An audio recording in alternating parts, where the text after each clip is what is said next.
Que la gracia del Señor sea con cada uno de nosotros. El Señor nos bendiga. Oremos al Señor. Mi Señor que vive y reina para siempre, le damos la gracia. Le pedimos por amor, por misericordia, que provea su gracia para que su palabra entre en nosotros con entendimiento para la gloria de su nombre. Se lo pedimos en el nombre de Jesucristo nuestro Señor. Amén. Amén, amén. El tema que tenemos hoy día es consagrar el cuerpo a Dios. Y lo encontramos en 1 Corintios capítulo 6, versículos 12 al 17 en el nombre del Señor. Leemos en el nombre del Señor. Todas las cosas me son lícitas, mas no todas convienen. Todas las cosas me son lícitas, mas yo no me dejaré dominar de ninguna. La vianda para el vientre y el vientre para la vianda. Pero tanto el uno como los otros destruirá Dios. Pero el cuerpo no es para la fornicación, sino para el Señor. Y el Señor para el cuerpo. Y Dios que levantó al Señor, también a nosotros nos levantará con su poder. ¿No sabéis que vuestros cuerpos son miembros de Cristo? ¿Quitaré pues los miembros de Cristo y los haré miembros de una ramera? De ningún modo. ¿O no sabéis que el que se une a una ramera es un cuerpo con ella? Porque dice, los dos serán una sola carne, pero el que se une al Señor, un espíritu es con él.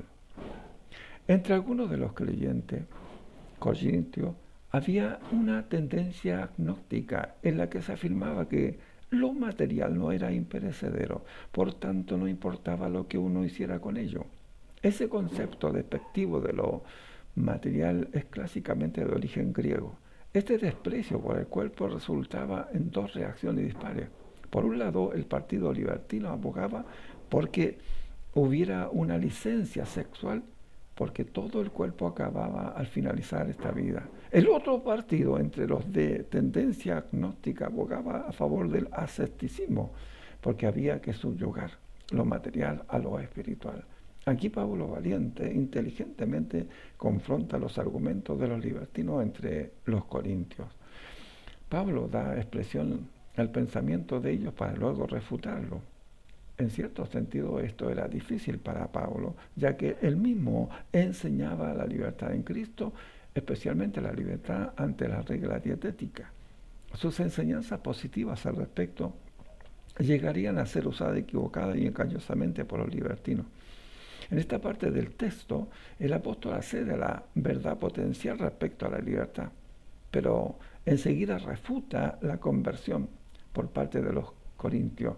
De la libertad, el libertinaje. Asevera que la libertad es buena, pero esta se limita de dos maneras. ¿Es mi acción libre conveniente para los que están en mi derredor? Es decir, ¿logra mi libertad del bien social? Dos, ¿es mi acción libre conveniente para mí mismo? ¿Resultará mi acción libre en mi propia esclavitud al sensualismo? En efecto, Pablo dice que si yo tengo autoridad y dominio sobre mis acciones, está bien. Pero si mis acciones cobran una autoridad y dominio sobre mi persona, pierdo mi libertad. Me convierto en esclavo de mis acciones. El apóstol se niega a que esto suceda. De nuevo Pablo cita el refrán en boga entre los libertinos, que se encuentra en el versículo 13. Con esta expresión ellos decían que el cuerpo y todo lo pertinente a él era religiosamente indiferentes. De nuevo Pablo accede en parte a que la comida en sí no tiene que ver con el reino de Dios. Lo encontramos en Romanos 14, versículo 17, donde nos expresa que el reino de Dios no es comida ni bebida. El problema era que los libertinos entre los corintios se basaba en esta enseñanza paulina para abogar por la licencia sexual. En efecto, ellos decían, el cuerpo para las relaciones sexuales y las relaciones sexuales para el cuerpo. No es insignificante que el decreto del Concilio de Jerusalén en Hechos capítulo 15, versículo 29, donde reglamentaban a la iglesia a que se abstuviera de lo sacrificado a los ídolos, a abstenerse de sangre y de ahogado y de fornicación. Alabado sea mi Señor. Y las palabras de Jesús en Apocalipsis 2.14 también, otro de los textos bíblicos, concuerdan en asociar la comida con la inmoralidad. Pablo sí afirma que Dios mismo había dispuesto tanto el proceso de la digestión como la disolución del cuerpo físico en la muerte. Es importante recordar que para el apóstol Pablo el cuerpo es mucho más que un conjunto de tejidos corporales. Como buen judío, siguiendo el pensamiento hebreo, cuerpo implica para él toda la persona. También en la resurrección, si Dios garantizaba la supervivencia de la persona con un cuerpo transformado. El cuerpo es algo que cae dentro del alcance de la obra salvadora de Cristo.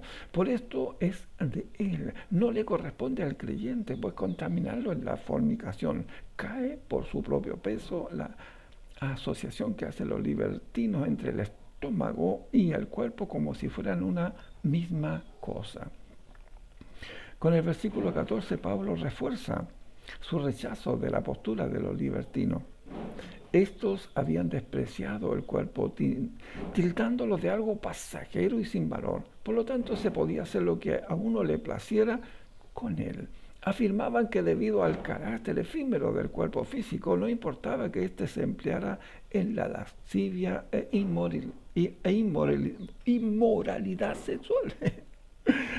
Alabado sea mi Señor. Es importante recordar que los griegos en general diferían mucho de los judíos en su concepto y apreciación del cuerpo. Para los griegos el cuerpo era la celda en la que estaba presa el alma. El alma era inmortal y lo único que valía como celda e impedimento para el alma, el cuerpo era despreciado. Por ende los griegos siempre insistían en la inmortalidad del alma y la denigración del cuerpo como algo despreciable. El apóstol insiste al contrario, en que el cuerpo le importa a Dios, porque Él promete la resurrección de éste. El que Dios hubiera resucitado a su Hijo Jesús proveía la base y condición para que los creyentes en Él también experimentaran la resurrección. El hecho de que la naturaleza del cuerpo como expresión de la persona integral no sea transitoria, sino que será partícipe de la resurrección, implica que los hombres no deben usarlo para la inmoralidad. Debemos guardar nuestra forma de vida, de tal manera que sea acepta para nuestro Dios. Así también debemos vivir en la medida de la gracia de nuestro buen Dios, no siendo motivo para que alguno se desviara de la fe debido a nuestra imprudencia. Jesús se dio a sí mismo por lo demás. Nosotros, como dice el apóstol Pablo en Romanos 14:15, no hagas por la comida tuya que se pierda aquel por quien Cristo murió. ¿O ignoramos nosotros que nuestro cuerpo es templo del Espíritu Santo, el cual está en nosotros, el cual tenemos de Dios y que no es nuestro? Bendito sea el Señor. Esto se encuentra también en el mismo pasaje, en el capítulo 6, versículo 19. Bendito sea el Señor. Dice su palabra, sino que como aquel que nos llamó es santo, también nosotros seamos santos en toda nuestra manera de vivir. Primera de Pedro 1:15. Ayúdenos el Señor. Alabado sea mi Señor. A través de los tiempos, en el caso del apóstol Pablo, en esa cultura donde él estaba viviendo en ese momento, tuvo que enfrentar esto. Bendito sea el Señor que vive y reina para siempre. Hoy día nosotros en esta cultura donde se nos está dando el libertinaje para que hagamos lo que bien nos parece, también tenemos que tener cuidado. Dios tenga misericordia. Dios, por su gracia y misericordia, no habita más en templo hecho por las manos del hombre. Hoy día habita en el corazón del hombre. Entonces nuestro cuerpo tiene que ser santo para que habite la plenitud de Dios en nosotros. Entonces cuerpo, alma y espíritu tienen que ser santos para el Señor. Bendito sea el Señor, porque a eso nos ha llamado Dios. Bendito sea el Señor. Ayúdenos el Señor, porque a través de todos los tiempos, Satanás, el diablo, ha trabajado con esto. Es el trabajo que ha ido haciendo en las diferentes generaciones. Pero nosotros no vivimos según la tradición de los hombres, sino que nos sujetamos de acuerdo a la voluntad de nuestro Dios, que vive y reina para siempre. mis hermanos. El Dios de paz os santifique por completo, y todo nuestro ser, espíritu, cuerpo y alma sean guardados irreprensibles para la venida de nuestro Señor Jesucristo.